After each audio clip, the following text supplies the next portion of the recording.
here, we're actually going to go straight into our next session. Onto our next speaker, we have Ryan Crocker. Ryan is the Adoption and Communications Lead at ANZ. And ANZ have actually been using Viva Engage Live Events. I know we've already had a few questions about this, so this session is super, super timely. As Sharon and Laurie mentioned as well, ANZ is the home to the #1 top performing Viva Engage network globally. So please do get ready to take notes. Over to you, Ryan. I'll also just double check. Ryan, are you able to share screen, or we had a few issues with screen sharing earlier? Sure. Yep, no problem. I will go ahead and do that, and you can let me know if you can see. Oh, actually, no, I can't. I've got no option to share. Okay, we'll line up some slides for you in just a moment. Serena will look after it. So sorry about that. Over to you, Ryan. No worries at all. Well, thank you very much for having me to come and speak with some people today and recognise some familiar names and faces. So it's good to see everybody gathering again for some best practice chat on Viva Engage. So just before I go into what I was going to talk about, actually your little role play there, that it was perfect. I mean, they're all the things that we take our leaders through. So I feel like that was 10 minutes. After that 10 minutes, I'd be well prepared to walk into a senior leader's office and take them through. So it was really, really good. And just a kind of like a bit of anecdotal proof that the liking action is really, I suppose there's a lot of science and data behind it, but I'm here to say it works in real life as well. So at ANZ, we actually created a chart, and we looked at the number of likes on any given month that our CEO dished out to others, and we compared that against the number of people who read at least one of his posts in that same given month. And what we actually found with it was incredibly strong correlation between those two things. So you could literally see his audience growing and shrinking based on the number of likes that he dished out in that given month. So it really is so much power in something as simple as a like. So yeah, really, really good advice and insights there on that. Just a bit about ANZ for those that don't know. We're a bank. I think many of you will know that, but you may not as well. But what you might not know is that we're not just an Australian bank, we're not just a New Zealand bank, but we actually operate across close to 30 different markets across the globe. We serve around 8.5 million retail and business customers across a range of industries.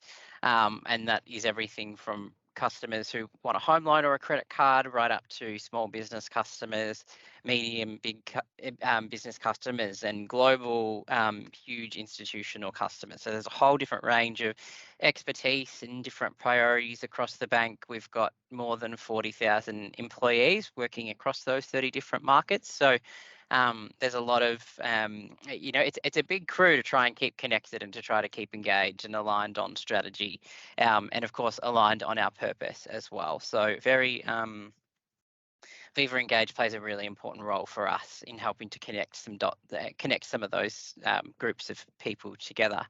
And so, of course, I'm here to talk about live events. So we are, I would say, we're just sort of like many organisations, just starting to dip our toe into the world of live events via Viva Engage. And I'm sure people have a lot of questions about, what they're best for, how they work, the kind of things you need to plan for and think about in order to make them successful. And we too still have a lot of those questions, but I thought it would be good just to share a couple of different examples of what we've tried so far and what we've learnt so far as we've experimented with it. And I can tell you we've had some really successful examples, and then also some not so successful examples. So I think there's opportunity to learn from both of those. So I'll start with the successful one. So in our business, I mentioned earlier that part of our organisation serves and looks after the really large institutional customers, and that's called our institutional business. And our big value proposition for that as a bank is that we do have those access and expertise in those 30 different markets. So a lot of those organisations are supported by teams that work in different countries all over the globe. So that's probably our biggest and most geographically dispersed area of the business, and a really important area that we need to keep connected and feeling that sense of connection back to the bigger picture. So each year, and this isn't a new thing, this has been going on for some time, that team hosts a big event. We call it Insto Connected. The business is institutional. We call it Insto for short. And so it's a massive event every year because you're connecting across borders, time zones. And there's always tech implications and all sorts of things that need to be thought through there. But the aim is to help that audience be more connected to the strategy and feel like they're part of the broader team. So this year, the team are always the team running these are always trying to do something different as well, to make it fresh and exciting. And so the perfect opportunity this year was we just enabled live events via Viva Engage at ANZ, and we thought, what better way to test it as the first cab off the rank with the biggest, most important, most complicated event that we run internally each year. What could go wrong? And so we were a little bit nervous, to be honest with you. Like my team weren't running it; we were just sort of advising on the Viva Engage front. But yeah, definitely a few nerves there in getting that to work. But it really, really worked. And there's a few things that I want to share in terms of how we know it was successful and the big benefits of having it on as a live event on Viva Engage. So as you know, and sort of you've probably heard talked about, is the biggest, the kind of value proposition for having a live event on Viva is the fact that you've got the engagement before, during, and after the event, and you kind of can capitalize on that content. It's not a sort of a flash in the pan, couple of hours on Teams, and then it's gone, and you lose all that rich discussion. Sorry, could we go back to the previous slide? It's, before we go into thank you. And so that's the main benefit. And so what we saw in terms of the results were where there was, I think it was about 3,500 people that attended the event and watched it to the very end. So we didn't have any drop off. But the thing that was so amazing is that the viewership of the event doubled within a week after the event had happened. And we would never have been able to achieve that if the event had been hosted in Teams, because while we'd get the recording, we might publish that on our intranet, you don't get people going back in and looking at it traditionally. So that was a massive benefit to having it on Viva Engage Live. And then it also enabled the team to do things like share photos of where they were joining from. So you can see on the screen there's some image that people submitted from their different locations across the globe of their team joining in. And we were able to run lots of sort of fun polls and sneak peek teasers of the content that would be shared at the event in the lead up, have some really great audience interaction during the event. And then obviously we got that massive bump in engagement, or not the massive bump in engagement, but the engagement clearly continued well after the event was ended as well. So for things that we put so much work and effort into the detail and making run really smoothly, that kind of payoff of having the life of the event kind of extended beyond the event itself was a real value add. One of the really cool moments that we were able to orchestrate through the planning was somebody posted a photo of themselves in the middle there. You can see they were enjoying some samosas while they were joining in. And in the background, we were able to have a team sort of following that conversation, jot down things on notepads, run them up to the presenters, which is a bit manual and behind the scenes, but say, hey, someone's just posted a photo of themselves eating samosas, so that the presenter was able to then say, oh, I'd love a samosa right now, and actually bring that real live element and that connect those kind of two worlds, which is the broadcast event and the conversation going alongside it together, and create a really kind of schmick and connected experience. So on the next slide, just a couple of tips that we sort of learned that really helped make that event a success. And some of these might seem really basic, but they are quite important.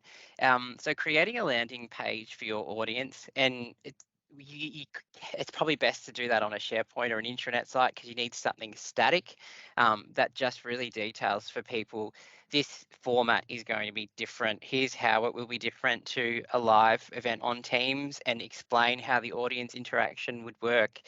Give them the calendar invite and tips for participation.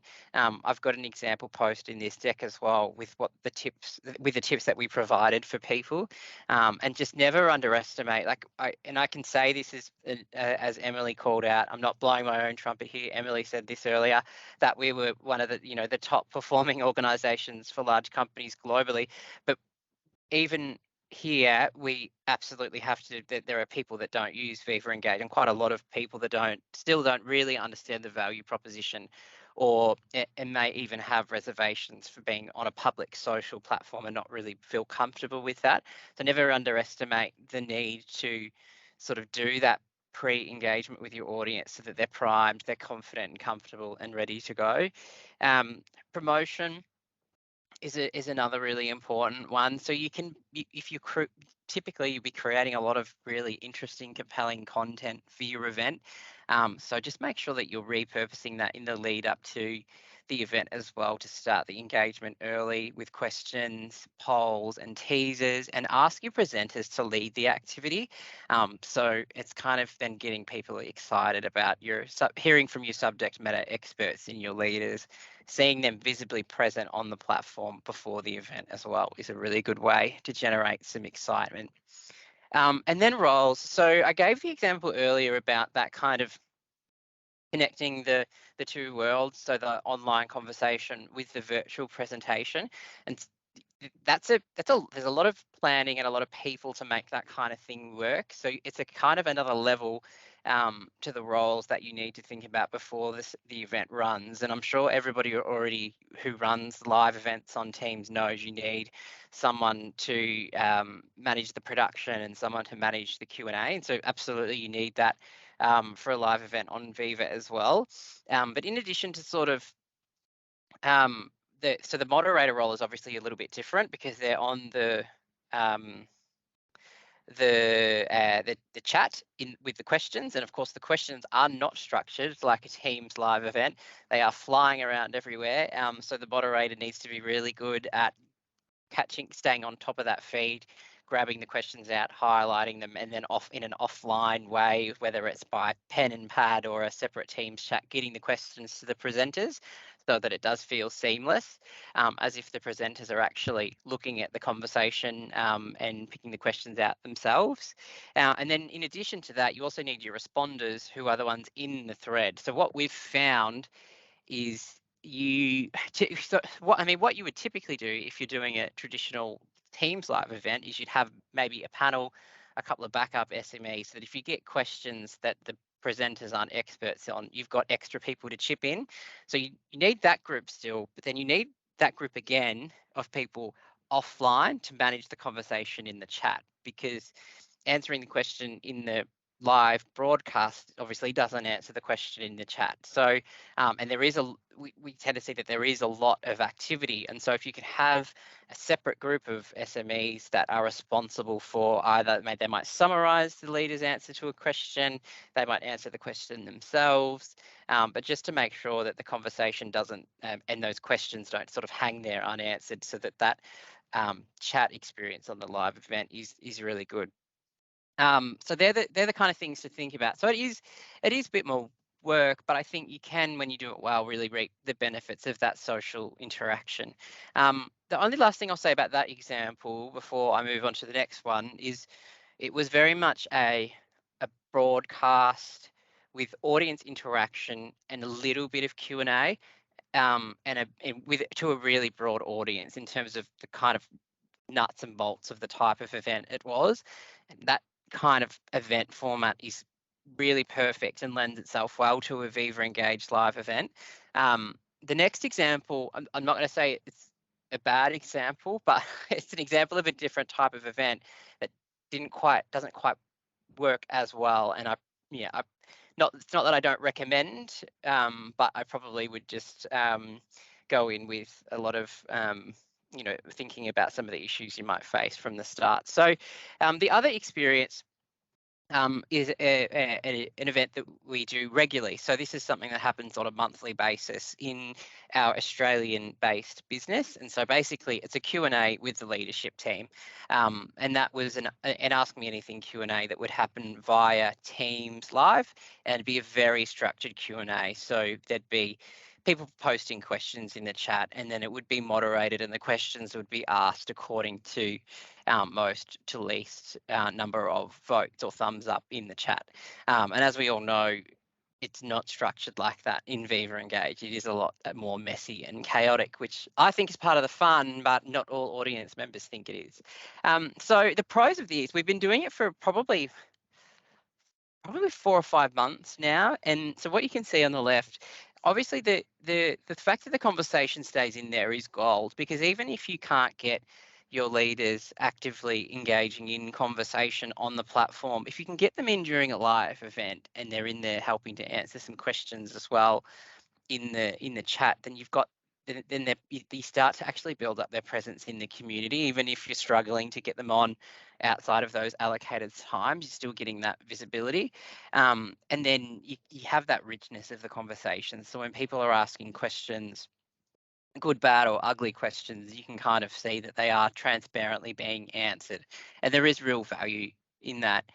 You can also see on the community health index chart there, that's the community health index of that specific community where we were hosting those events. We started doing them in Viva Engage in June. So, I mean, I think that one speaks for itself. A tremendous uptick in the health of that community and the connectedness of that audience. So the cons, the next slide. So that one, yeah. Oop. Too fast. So yeah, the cons. This chart, I don't. This is probably a bad chart that I put in, sorry, because it absolutely doesn't explain itself at all. So allow me to. But you can see in the blue bars, that's the number of questions that we'd typically get on one of those calls each month. And then the grey box is the number of people who responded to the post-event survey. You can see when we moved to Viva Engage, it was about, must have been August that we did the first one. The number of questions dropped hugely, but also what increased was the number of people who responded to the survey. And it wasn't good feedback. It wasn't because they were loving it and they wanted to provide that feedback. It was because they kind of weren't really ready for this format. And I think this format wasn't really quite right for this event. So what we underestimated with this, and we went in with really golden intentions of saying, well, we want people to feel safe asking questions openly. And so to do that, we want to let's move away from the anonymous question asking that we seem to have a bit of an attachment to for some types of questions via Teams Live, and that we can start to show people that it is okay to ask those difficult questions, and that they will be answered transparently. But what we found is that we kind of underestimated the amount of and the size of the change that had actually created for the audience, who were much more comfortable with that very democratic Q&A answering process, whereby the most voted questions is answered first, and then so on and so forth. So that's really, really, really hard to replicate and to demonstrate that you're taking questions in a really fair and balanced way when you don't have that same kind of visual ranking of questions as it appears in Teams. And it is quite also messy when it is when the event is purely a Q&A event. So lessons on the next slide from both experiences that I can impart, and hopefully some are helpful, but just don't underestimate the change. So as I said earlier, even if it is a broadcast event and the engagement that's happening on Viva is more of a nice to have, not a integral part of the event. It's still, you really do need to prep and prime your audience to get the most out of that. And then if you are moving something like a Q&A type event onto a Viva live event, then you definitely want to you probably want to have a bit more of a transition plan, or honestly think about whether that kind of event is right for a Viva Engage Live event, because a straight up Q&A at the moment, the best functionality really is for that to happen through a Teams live event. Unanswered questions linger, so you do want to get that SME group and your leaders on board. You want to have them available to answer questions during the event. Sorry, a group of people answering the questions during the event who are not presenting, so they have time to go in and do that. And you also want commitment from your SMEs, your leaders, or whoever you've got presenting, to go back in afterward and address things that aren't answered. Even if they're answered on the call, if it's a particularly tricky question, and you end up not going back to it because it was answered on the call, it's always going to be living in your community. And for anyone that didn't attend the event, it's going to look like you ignored the question. So just have your team ready to jump in and do that. And then just the thorough planning produces positive experience. There was another P alliteration that sort of says the same thing, but has profanity in it. So I just flipped that around and made this one up. But you've got this really awesome live experience, so just make that feel really real for people with those little bits of attention to detail, like the samosa example I shared at the start. And that's it. Oh, actually, one more slide.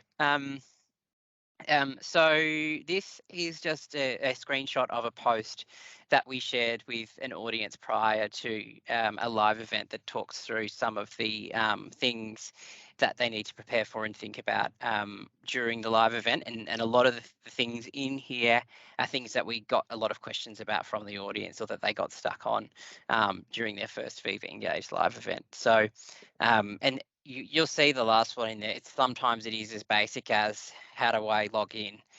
Because there are people that truly don't visit it and don't know that they just have to visit the browser, or they don't have to log in, or what have you. But yeah, that's it. That's all I've got to go through. I'm more than happy to take questions, or whatever you guys had in store, Emily. Yeah, that's okay. We've got a few questions that are coming into the Q&A. And Ryan, can I just say, really appreciate how candidly you've been able to share about, the things that have worked, the things that have really presented challenges. I know the conversation around Viva Engage Live Events has, popped up more and more. So I'm really hoping for anyone on the session today who's, investigating this, maybe they're just sort of starting to try it out. There's some awesome actionable stuff there in Ryan's slides. So please do make sure that you go back and refer to it, catch up on the recording again, because there's so much, lots of gold nuggets in there. Now, Ryan, I'm wondering, did you need any extra tech necessarily to deliver a really high quality video streaming experience? We did, yeah. So that was for the institutional one, we definitely had some in-house tech, but that was purely to help with the broadcast and making sure that was really schmick, and because there were presenters from all over the world in that, right? But in terms of the functionality and running the thing, I don't think you really need that tech element, unless you do want to create something that is really schmick and really beautiful and really stunning in terms of your broadcast and the style and the theming of that. But it would work just as a standard Teams event with people talking. And like this, I know that, yeah, and I know that you mentioned, I love the example with the samosas. Like, it just perfectly wraps up how you can sort of bring the virtual and the in-person elements together. I'm just wondering if you have any other tips to make your virtual participants feel a bit more present within the live event compared to those who are physically present in the room. Yeah. The other thing that works quite well is if you can build in, and it works really well for if you want to have some little circuit breakers in your event, even just things like polls that you can have posted in the chat, but have your presenters show the poll up on the screen and talk through it, and then read out the results live, like those kind of little moments. I can't remember exactly, but we did something, and it was when we were moving to a different agile way of working, or that era where it was all about post-it notes on boards, and one of our leaders was really driving that agenda, and we had something in an event. It was a photo of a car covered in post-it notes, and people had to guess whose car it was, or I think it was we asked them to guess what kind of car this leader drove, and then we flashed up on the screen the post-it note cars. So it's just a big kind of funny joke. So like just those funny little moments like that you can incorporate and bring the two together could work quite well. No, I appreciate that. You've already shared so many examples, but a few more things to spice it up a little bit. I think it never hurts. We do have just a comment here as well. Have you ever compared sort of more of a casual versus like a formal live event? Which one do you find to be a little bit more effective? The comment here is that sometimes we ran the events in too much of a formal way, and the members just thought it was like a recording. So how would you, any sort of perspectives on that? Yeah, it's a good point. We haven't really tried the super informal. I mean, in both of the examples, one was sort of really polished, and the other was formal, but it was sort of just the leader was joining from the laptop wherever they were. So we haven't really had that. I mean, if it's helpful, the only thing I could suggest is that maybe it's just more work with the audience to help them understand that it is live, it is a little bit different, and to prime them and prep them for what to expect. Perhaps that could be helpful. Definitely. And I know, Ryan, of course, we have mentioned a few times that ANZ, has been the #1 top performing Viva Engage network. Of course, we've had lots of case studies over the years where you have shared about leadership engagement on the platform. I just noticed there was a question off the back of the SWOOP session that we ran a little bit earlier from the case study that we shared. And the question was just about, what does your CEO do on Yammer or Viva Engage? Like, what do they do? Do they connect with posts, with questions? Perhaps a little bit of insight into how that all works at ANZ as well would be fantastic. Yeah, absolutely. I'd say it's definitely hybrid. So in that he jumps on and does some things on his own accord. So we try to make sure that we encourage all of our leaders to spend time on the platform themselves, and you're never going to get that with a whole leadership team. But what we know is that the leaders that do go on there genuinely themselves and scroll through and read and like and comment are the ones that are just the most successful and influential on the platform. And our CEO Shane definitely does that, but he also has a communications team that help him identify conversations that he might want to get involved in and send him suggestions for things he might find of interest. And sometimes, I mean, we do ghostwrite for some of our leaders as well. But any exactly. final thoughts, yep. Ryan, at all, or anything to wrap up? No, that's it from me. No worries. Well, really appreciate you sharing the insights as well. Thanks for coming along. If we can give Ryan a round of applause as well.